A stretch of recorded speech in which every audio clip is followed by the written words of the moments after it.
Hello everyone, I'm Sarah, and this is my story. The story centers around my mother-in-law, Suzanne, who has been cut off from both me and my husband, Mason. She's also estranged from my father-in-law, Cody, due to her own actions. Let me tell you how it all happened. Buckle up, because this is a tale of serious karma. Mason and I have been together since high school. We were the quintessential high school sweethearts who made it to the finish line. Yes, Mason and I were deeply in love. My family adored him and welcomed him as one of their own. However, I hadn't met his family before our engagement. When I brought it up, Mason would say, "Why do you want to meet them, Sarah? I already told you, my mom is not a great person." Despite Mason's warnings, I insisted on meeting his family. I believed that no matter what, they were his family, and I wanted to try to have a good relationship with them. Cody and I met accidentally at an event, and he was charming and friendly, so I couldn't imagine Suzanne being that bad. How wrong I was. I finally met Suzanne after Mason proposed. Naturally, I said yes because he is the love of my life. At that time, he had a well-paying job, and I was running a successful knitwear business. Everyone said I was talented, and Mason was very supportive. With everything going well, we decided to get engaged and settle down. When I knew I would finally meet his family, Mason was anxious, and I soon understood why. Cody and Susan invited me to dinner at their house. The perfect opportunity to meet them in person. From the moment I arrived, Suzanne's judgmental gaze made me uneasy. The real tension began when we started discussing careers. I mentioned, "I'm running a knitwear business. I learned the craft from my grandmother, and here's some of my work." Cody praised my work, saying, "That's some great work, Sarah. I had no idea you were so talented." Mason added, "She's good at this, isn't she? I keep encouraging her to expand her business." Suzanne, however, scoffed. "Well, she should be unsure. This is far from impressive. Knitwear is so old-fashioned. Who even wears this crap? She's wasting her time on stupid hobbies. I can get these for $2 at Goodwill. You don't have to brag about her." Cody intervened. "Suzanne, stop being childish. It's embarrassing. You have no right to humiliate Sarah. She is our guest and our future daughter-in-law." "Oh please, Cody. She's the one with the embarrassing hobby. Who knits sweaters nowadays? I'm only speaking the truth." "At least she's good at something, Suzanne. There's no need to put her down. You're being unfair. Someone needs to tell her the truth. Listen here, Sarah. Let me tell you something. No one is going to buy this. You're deluding yourself if you think otherwise. You need to look for better jobs." "Mom, stop being so mean to her. What she does is none of your business. Leave her work alone." "I'm just looking out for you, son. The way you and your father are drooling over her work, she may get the wrong idea about her skill. It's practically useless. I hope she understands that." That's Suzanne for you, folks. This woman is vile and extremely toxic. It was clear to everyone that she was jealous, though I couldn't fathom why. I had gone to the dinner hoping to make a good impression on both Susan and Cody. While Cody took a liking to me instantly, Susan was hostile and mean. When we got home, Mason said, "Sarah, please don't mind my mother's words. She's always like that. This is exactly why I didn't want to introduce you to her." "It's okay, Mason. Maybe she just feels a little uncomfortable with me. Did I do something wrong today? She seems to dislike me a lot." "Babe, she's like that. She didn't like how Dad and I gushed over your business. She hates when someone compliments others. She's super jealous. That's one reason why we're not very close. I guess she sees you as competition now. But she doesn't have to worry about me. I hope she will understand eventually. I'll try my best to show her that I'm not competition." Well, that was super naive of me. Susan never changed. Despite my best efforts to reassure her, it only seemed to infuriate her more. She absolutely hated me and didn't want to be around me at all. However, since Cody liked me and I was Mason's fiancé, she had to tolerate me. Things never got better, even after Mason and I got married. In fact, she often went out of her way to insult me. Thankfully, Mason and Cody shut her down pretty quickly. By then, I was done being nice to her. I pretty much ignored her until one day, when I got a call while working on a commission at home. When I checked the number, I saw it was Susan. I was actually pretty surprised. Given the bad blood between us, I never thought she would want to talk to me. I picked up the phone and she said, "Hello, Sarah. I hope I'm not disturbing you. Actually, I have an order for you. You know my birthday is coming up." "Yes, I know, Suzanne. Cody called to invite Mason and me to the party. What do you need help with? Well, I was thinking if you could make me a nice sweater. It's getting cold outside, and a light sweater would be a nice addition to my wardrobe. Sure, Suzanne. I would love to make you a sweater. You know what? It can be your birthday present. Do you have a specific design in mind? Yes, actually, I do. I'll send you a picture. It's a bit complicated, though, and I was thinking about the color lavender.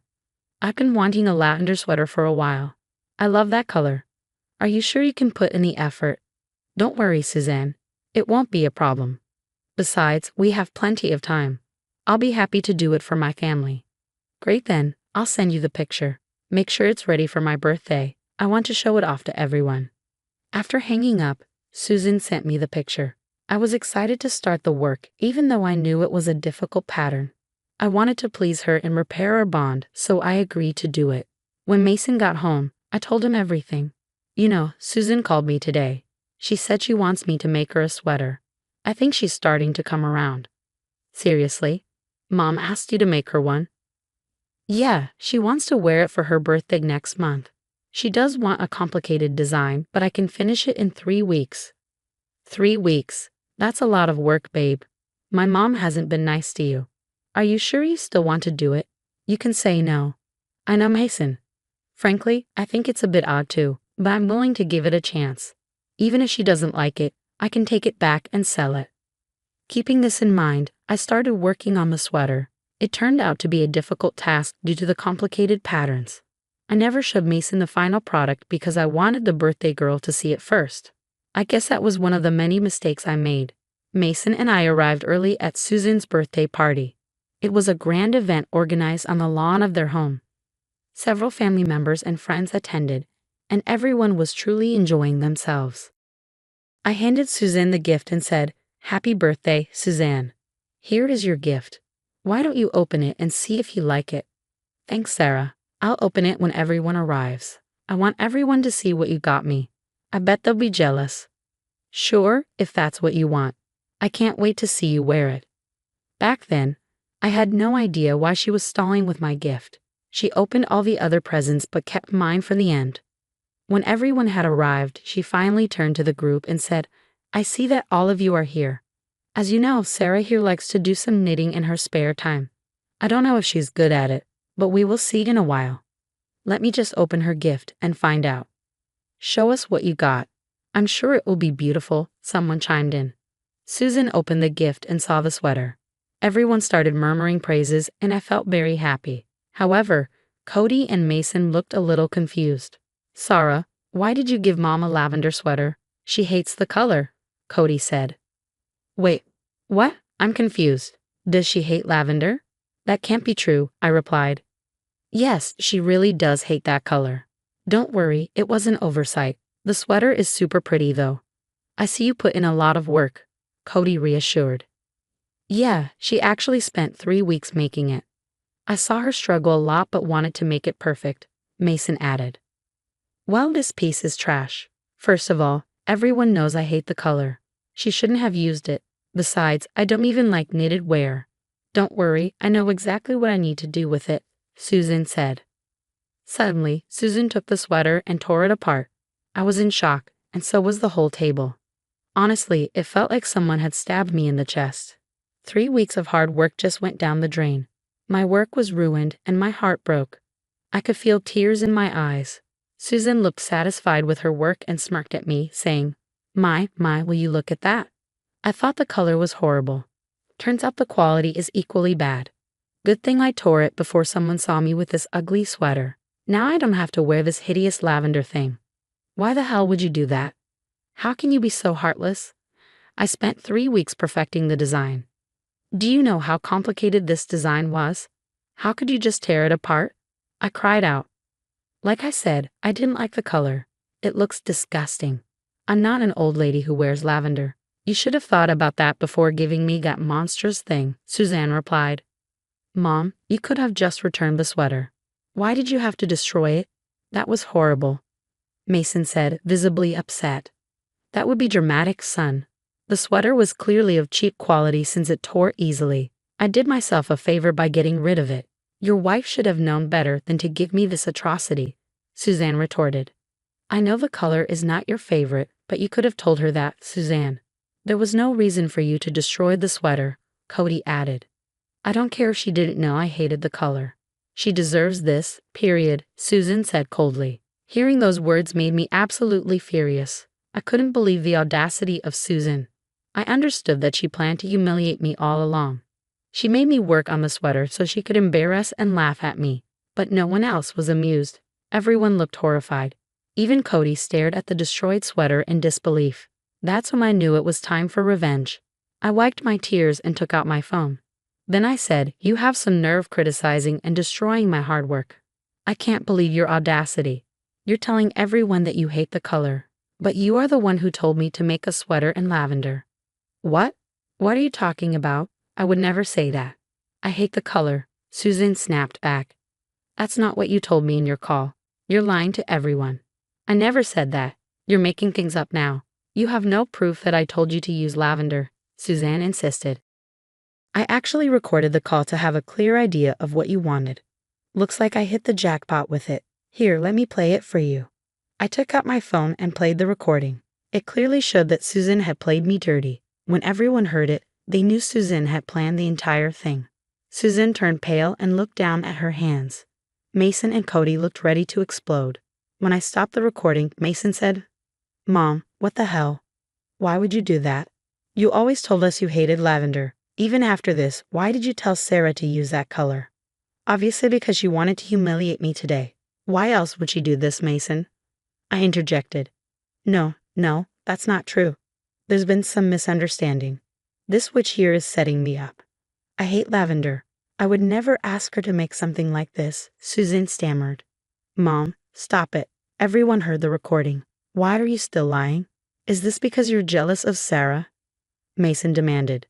Why would I be jealous of her? She's a worthless girl. She deserved to have her nasty work destroyed. Susan snapped. That's enough. How can you still lie to everyone and call Sarah a witch? And you want to see people get what they deserve. Let's get started then, Cody said sternly. What do you mean, Cody? What are you going to do? Suzanne asked, her voice trembling. I'm going to divorce you. Enough is enough.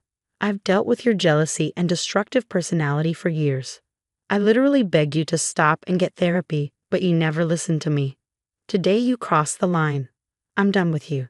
No, Cody. Please, how can you say that to me? I'm your wife. You can't frighten me like that, Suzanne pleaded. I am not threatening you, Suzanne. I am serious about this. You won't be my wife for long. Now get out of this place before I say something stupid. Susan tried to argue, but no one would listen to her. Actually, everyone at the party started to berate her. Even her friends turned against her. It seemed she did have some good friends, but it also seemed they wouldn't associate with her anymore. Susan was crying and wailing at the top of her lungs. After some time, Cody gave her a stern warning and told her to go to her room. When she left, Cody apologized to me. I'm so sorry, Sarah. You got humiliated in my house. I shouldn't have let it happen. Please forgive me. No, Cody, please don't apologize. It's not your fault at all. This is all Suzanne's doing. I am at fault, Sarah. I should have dragged her to therapy or divorced her sooner. I kept enabling her, thinking she would change. Looks like it will never happen. This time, I won't forgive her. Honestly speaking, I felt bad for both Mason and Cody. Mason already didn't have a good relationship with his mom, and this event made it even worse. He told Cody that he wouldn't be in contact with Susan again. The people at the party supported both Mason and Cody. They even complimented my work and told me I had talent. I surprisingly got some new orders from them. Overall, the event went well for me. When we returned home, Mason reiterated that he would never let Susan come near us again. He also apologized to me because his mother had messed up big time. We talked about the issue and decided it would be best if we never kept in contact with Susan again. Cody followed through on his promise of divorce. Within a week, he had the papers ready. Because of a pre-existing prenup, Susan was going to get nothing from Cody. She threw a fit and even called Mason for help. She got so unhinged that Cody came to stay with us. Later, Susan actually showed up at our house and demanded to be let in. When we refused, she kept shouting at all three of us. How dare you choose Sarah over me? I'm your family and you easily picked an outsider. I'm your wife, Cody. You can't do this to me. Mom, you need to leave. We don't want you on our property. Dad doesn't want to speak to you, Mason said. He has to speak to me, and so will you. I will never let you two walk away from me. Your witch wife won't take you away from me. I will make sure she disappears forever. I won't let her steal my family. Susan, you need to leave our property now. We don't feel safe around you, especially now that you're threatening me, I said firmly. Susan absolutely lost it and started kicking our door. She even managed to break a window with a pot from our garden. Things got so bad that we called the police. Immediately, she was arrested and taken to the station. All three of us then filed for trespassing and harassment. We even got restraining orders against her. It has been almost a year since the incident happened. Let me just tell you, she is not my mother-in-law anymore. We were able to get emergency restraining orders against her. The neighbors saw everything, and our security cameras recorded the whole event. She was charged with trespassing and had to pay us for the destruction of property. Cody was also able to get divorced from her fairly recently. She has not contacted us due to the restraining order. Cody is still living with us, and we don't mind it at all.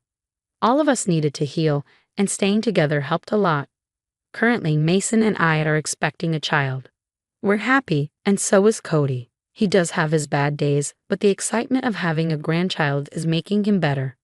My business took off even more after I got numerous orders from the party. The recommendations brought in more orders. I have to say, Susan did me a favor. She removed herself from my life and boosted my business at the same time.